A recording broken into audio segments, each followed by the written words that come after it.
Welcome students. Chapter 6 विकलितना उपयोगों application of derivative.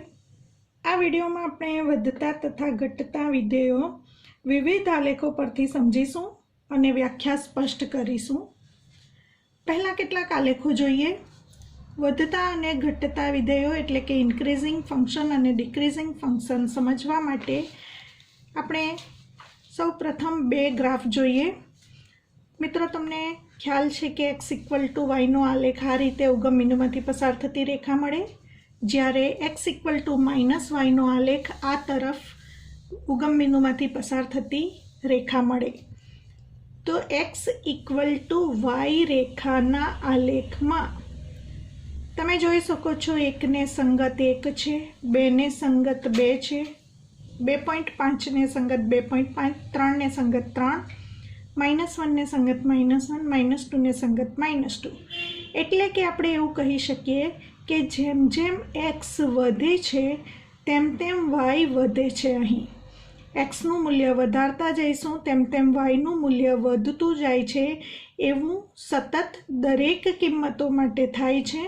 माटे आ विधेयने आपणे चुस्त वधतुं विधेय तरीके ओळखीशुं, स्ट्रिक्टली इन्क्रीजिंग फंक्शन। हवे आपणे x plus y equal to 0 एटले कि x equal to minus y नो आलेख दोरीए।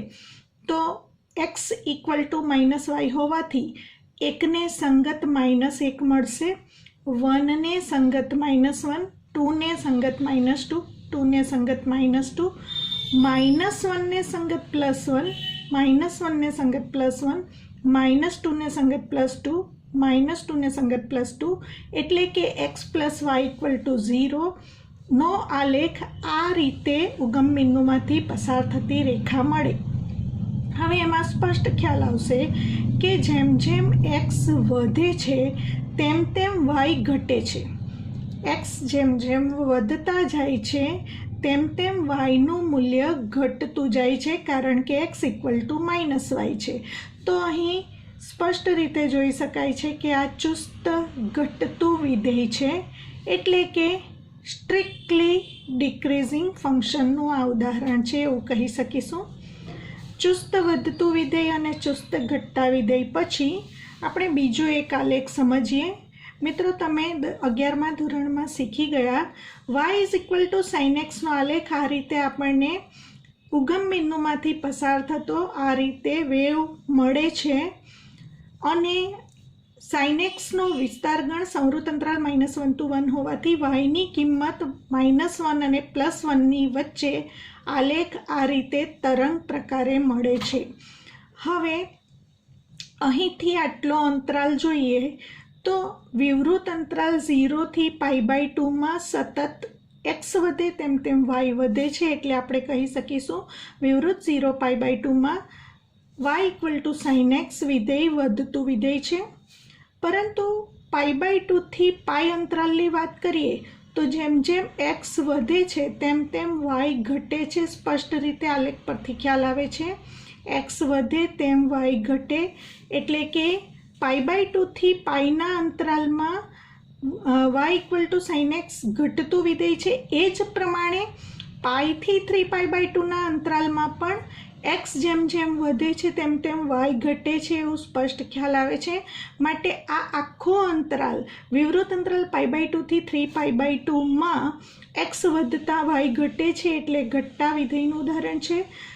तो आ रीते अलग अलग अंतरालमां वधतुं अथवा घटतुं विधेय मळतुं होवाथी y = sin x विधेय वधतुं के घटतुं न होय तेवुं विधेय कही शकीशुं, એટલે કે neither increasing nor decreasing function। હવે y = sin x વિધેયનો જે આલેખ છે તેવો જ આલેખ અહીં છે। તો અહીં પણ સ્પષ્ટ રીતે ખ્યાલ આવે છે કે આ અંતરાલમાં x વધતા y વધે છે, એટલે આટલા અંતરાલમાં વધતું વિધેય છે। પછી આ અંતરાલમાં x વધે છે તેમ y ઘટે છે, એટલે ઘટતું વિધેય છે। ફરી પાછું અહીંથી આટલા અંતરાલમાં x વધે છે તેમ y વધે છે। તો વધતું અને ઘટતું વિધેય બંને હોવાથી અમુક અંતરાલમાં વધતું વિધેય છે, અમુક અંતરાલમાં ઘટતું વિધેય છે, માટે આ આલેખને પણ વધતું કે ઘટતું ન હોય તેવા વિધેયના આલેખ તરીકે ઓળખીશું. ત્યારબાદ બીજા બે આલેખો સ્પષ્ટ રીતે સમજીશું. આ આલેખમાં અહીંથી અહીં સુધીના અંતરાલમાં જેમ જેમ x વધે છે તેમ y વધે છે એવું આલેખ પરથી સ્પષ્ટ થાય છે, પરંતુ અહીંથી આ સુધીના અંતરાલમાં xની કિંમત વધતી જાય છે તેમ y કોન્સ્ટન્ટ એટલે કે અચળ રહે છે, અને ફરી પાછું અહીંથી ઉપર તરફ એટલે કે જેમ જેમ x વધે છે તેમ y વધે છે, એટલે ફરીથી વધતું વિધેય છે. વધતું વિધેય, કોન્સ્ટન્ટ અને વધતું વિધેય. તો અહીં આ વિધેયને આપણે માત્ર વધતું વિધેય કહીશું, કારણ કે આટલા વિભાગમાં અચળ વિધેય મળે છે. તો વધતા વિધેયનું ઉદાહરણ છે એટલે એને આપણે ઇન્ક્રીઝિંગ ફંક્શન તરીકે ઓળખીશું. મિત્રો, અહીં એવું સ્પષ્ટ થાય કે આવા આલેખમાં તમે આ બિંદુ, કોઈ પણ બિંદુ આગળ તમે સ્પર્શક દોરી શકો છો, પરંતુ જેટલા વિભાગમાં અચળ વિધેય બની જાય છે ત્યાં સ્પર્શક દોરી નથી શકાતો. ફરી પાછો આ વિભાગમાં કોઈ પણ બિંદુ આગળ સ્પર્શક દોરી શકાય છે. એવું જ અહીં સમજીશું. આ આલેખમાં પણ જેમ જેમ x વધતા જાય છે તેમ તેમ y વધતા જાય છે, માટે આ આલેખ ચુસ્ત વધતા વિધેયનું ઉદાહરણ છે. મિત્રો, આ બે આલેખમાં શું ડિફરન્સ છે તે હવે સમજીશું. જ્યારે વચ્ચે xની કિંમત વધતા y કોન્સ્ટન્ટ બની જાય છે, xની કિંમત વધતી જાય છે છતાં y કોન્સ્ટન્ટ બની જાય છે, તો એ માત્ર વધતું વિધેય છે. પરંતુ આ વિધેયમાં જેમ જેમ x વધે છે તેમ દરેક જગ્યાએ y વધે જ છે. એવું નથી થતું કે કોઈક જગ્યાએ વધે છે પછી કોન્સ્ટન્ટ થાય છે ફરી પાછું વધે છે. માટે આ આલેખમાં વિધેયને આપણે ચુસ્ત વધતું વિધેય કહીશું, સ્ટ્રિક્ટલી ઇન્ક્રીઝિંગ ફંક્શન, જ્યારે આને માત્ર ઇન્ક્રીઝિંગ ફંક્શન તરીકે ઓળખીશું. મિત્રો, અહીં તમે જોઈ શકો છો કે કોઈ પણ બિંદુએ મિત્રો, અહીં વક્રના કોઈ પણ બિંદુ આગળ આપણે સ્પર્શક દોરી જ શકીએ છીએ, તમે જોઈ શકો છો. અને અગાઉ આપણે શીખી ગયા કે વક્રના કોઈ પણ બિંદુ આગળના સ્પર્શકનો ઢાળ શું દર્શાવે છે? તે બિંદુ આગળના વિકલિત દર્શાવે છે, એટલે કે f' દર્શાવે છે. તો તે બિંદુ આગળનો એટલે કે સ્પર્શ બિંદુ આગળ ઢાળ એ શું દર્શાવે છે? dy/dx દર્શાવે છે. તો મિત્રો, અહીં dy/dx બોલો અથવા f' બોલો, તો તમે અહીં f'ના સંદર્ભમાં આપણે વિધેયને ઓળખી શકીશું. જ્યારે ચુસ્ત વધતું વિધેય હોય તો x વધે છે તેમ y વધે છે, માટે f' જો ગ્રેટર દેન 0 મળશે તો આપણે કહી શકીશું કે એ વિધેય ચુસ્ત વધતું વિધેય છે. હવે આ આલેખમાં પણ આટલા વિભાગમાં તમે સ્પર્શક દોરી શકો છો, આ વિભાગમાં પણ કોઈ પણ બિંદુ આગળ સ્પર્શક દોરી શકો છો, અને સ્પર્શકનો ઢાળ બરાબર dy/dx હોવાથી અહીં પણ f' શું દર્શાવે છે? તો f' ગ્રેટર દેન 0 તો ખરું જ, પરંતુ વચ્ચેના વિભાગમાં x વધે છે તેમ y કોન્સ્ટન્ટ થઈ જાય છે. એટલે અહીં આપણે બીજી શક્યતા પણ લઈશું, f' greater than or equal to 0 હોય તેવા વિધેયને આપણે વધતા વિધેય તરીકે ઓળખીશું. હવે આપણે બીજા બે આલેખ જોઈશું અને સમજ મેળવીશું. આ આલેખમાં જોઈએ તો પ્રથમ આટલા અંતરાલમાં x વધે છે તેમ તેમ y ઘટે છે, પછી આટલા અંતરાલમાં x વધે છે તેમ y કોન્સ્ટન્ટ થઈ જાય છે, અને ફરી પાછો આ અંતરાલમાં x જેમ જેમ વધે છે તેમ y ઘટે છે. x વધતા y ઘટે એટલે આ અંતરાલમાં ઘટતું વિધેય, આ અંતરાલમાં x વધે છે પરંતુ y કોન્સ્ટન્ટ રહે છે, અને આ અંતરાલમાં ફરી પાછું x વધે છે તો y ઘટે છે, એટલે ફરી પાછું ઘટતું વિધેય. તો આને આપણે ઘટતા વિધેયનું ઉદાહરણ કહીશું. ડિક્રીઝિંગ ફંક્શનનો આલેખ છે. એ જ પ્રમાણે આ આલેખની વાત કરીએ તો સતત કોઈ પણ કિંમત માટે જુઓ તો x જેમ જેમ વધે છે આ તરફથી ડાબી બાજુથી જમણી બાજુ x અક્ષ તરફ જતાં xની કિંમત વધતી જાય છે, તેમ તેમ સ્પષ્ટ ખ્યાલ આવે છે કે yની કિંમત સતત ને સતત ઘટતી જ જતી હોવાથી આને આપણે ચુસ્ત ઘટતું વિધેય કહીશું.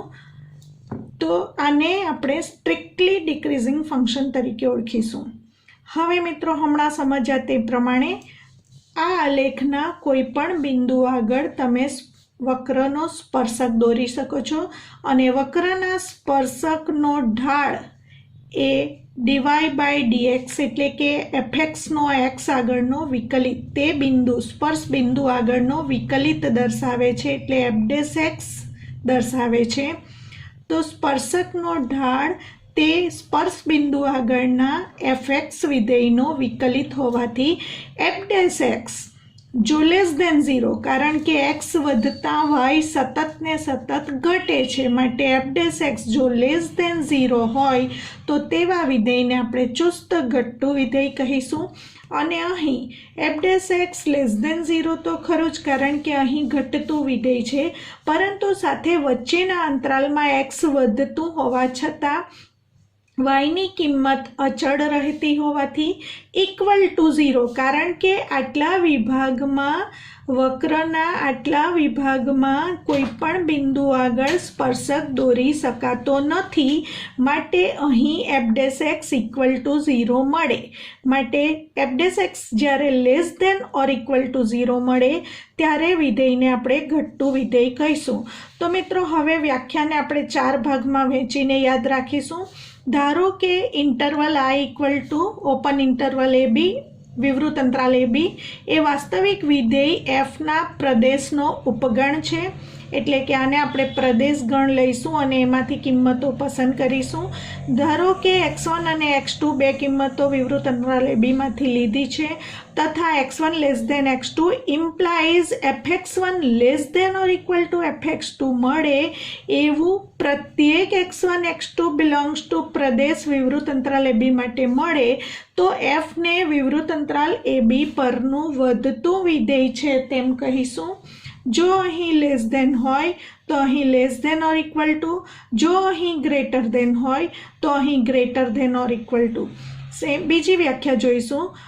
જો x1 less than x2 implies fx1 less than fx2 for every x1 x2 belongs to વિવૃત અંતરાલ ab માટે મળે તો f ને ab પરનું ચુસ્ત વધતું વિધેય કહીશું. જો અહીં લેસ ધેન તો અહીં પણ લેસ ધેન, જો x1 ગ્રેટર ધેન x2 તો fx1 ગ્રેટર ધેન fx2 હોય તો પણ f ને ચુસ્ત વધતું વિધેય કહી શકાય. તો ચુસ્ત વધતા વિધેયમાં લેસ ધેન અથવા ગ્રેટર ધેન અને માત્ર વધતા વિધેયમાં લેસ ધેન હોય તો અહીં પણ less than or equal to, greater than હોય તો અહીં પણ greater than or equal to. ઘટતા વિધેય અને ચુસ્ત ઘટતા વિધેયની વ્યાખ્યા જોઈશું. જો x1 less than x2 implies fx1 greater than or equal to fx2, આના કરતાં અહીં અસમતા ઉલટાઈ છે. અહીં લેસ ધેન હોય તો અહીં greater than or equal to, અથવા બીજા વિકલ્પમાં જો અહીં ગ્રેટર ધેન હોય તો અહીં less than or equal to, એવું પ્રત્યેક for every x1 x2 belongs to i એટલે કે ઓપન ઇન્ટરવલ ab માં મળે તો f ને વિવૃત અંતરાલ ab પરનું ઘટતું વિધેય કહેવાય. ચુસ્ત ઘટતા વિધેયમાં મિત્રો લેસ ધેન હોય તો ગ્રેટર ધેન અને ગ્રેટર ધેન હોય તો લેસ ધેન. જો x1 less than x2 implies fx1 greater than fx2 for every x1 x2 belongs to i તો f ને ab પરનું ચુસ્ત ઘટતું વિધેય કહીશું. હવે બીજી વ્યાખ્યા જોઈશું. ધારો કે x0 એ વાસ્તવિક વિધેય fના પ્રદેશનો કોઈક ઘટક છે. જો x0 ને સમાવતો કોઈક અંતરાલ i એવો મળે કે જેથી f એ i માં વધે, જો f એ i માં વધે તો તે પ્રમાણે f એ x0 આગળ વધે છે તેમ કહીશું. જો f એ i માં ચુસ્ત રીતે વધે તો એફ એ x0 આગળ ચુસ્ત રીતે વધે છે તેમ કહીશું. જો એફ એ આઈમાં ઘટે તો એફ એ x0 આગળ ઘટે છે તેમ કહીશું. જો એફ એ આઈમાં ચુસ્ત રીતે ઘટે તો એફ એ x0 આગળ ચુસ્ત રીતે ઘટે છે તેમ કહીશું. એક પ્રમેય વિના સાબિતી સ્વીકારીને સ્ટેટમેન્ટ યાદ રાખીશું. પ્રમેય નંબર 1, ધારો કે વિધેય એફ એ સંવૃત અંતરાલ a b પર સતત અને વિવૃત અંતરાલ a b પર વિકલનીય વિધેય છે. તો મિત્રો પ્રત્યેક x બિલોંગ્સ ટુ વિવૃત અંતરાલ a b માટે જો f' ગ્રેટર દેન 0 હોય તો f એ સંવૃત અંતરાલ a b પર ચુસ્ત વધતું વિધેય કહીશું. આપણે આલેખ પરથી સમજ્યા. જો f' લેસ દેન 0 હોય તો f એ સંવૃત અંતરાલ a b પર ચુસ્ત ઘટતું વિધેય છે તેમ કહીશું. અને પ્રત્યેક x બિલોંગ્સ ટુ વિવૃત અંતરાલ a b માટે જો f' ઇક્વલ ટુ 0 હોય તો f એ સંવૃત અંતરાલ a b માં અચળ વિધેય છે તેમ કહીશું. આપણે આલેખ ઉપરથી આ ત્રણેય વાત સમજ્યા કે અચળ વિધેય હોય એટલા અંતરાલમાં વક્રના કોઈ પણ બિંદુ આગળ સ્પર્શક દોરી શકાતો ન હોવાથી સ્પર્શકનો ઢાળ f' શૂન્ય મળે છે. JEE અને ગુજસેટ જેવી એક્ઝામ માટે નોટ યાદ રાખીશું.